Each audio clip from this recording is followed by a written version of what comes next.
The next step is that IEBC must be constituted. IEBC, the formalities have been processed, wamesukuma, watu walifanya interview, ikawa in public, ikawa hadharani.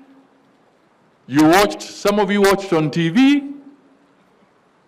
You watched the people being interviewed.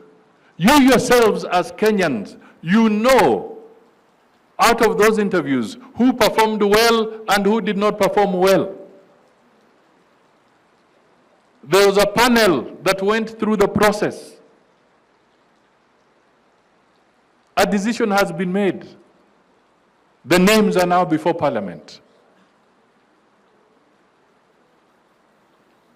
Parliament has even issued a notice when they were receiving the names that if you have any material information that would make it impossible for any of these candidates whose names are here, please bring that evidence. It is there. It's a process, step by step.